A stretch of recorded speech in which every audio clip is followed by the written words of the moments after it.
This is my 2013. It suffers from the check airbag light on the passenger side. This is a sensor right here.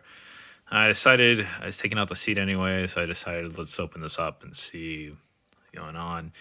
And I'm just recording it just in case this does work, but in between here, where the sensor sits, noticed it was more moist in here. I've had this issue for 2 years, so I'm wondering if in this condition right here, there's not enough surface area exposed that it allows it to evaporate. So I'm going to stick some desiccant in here, have a packet or two of desiccant, and put this in front of a heater.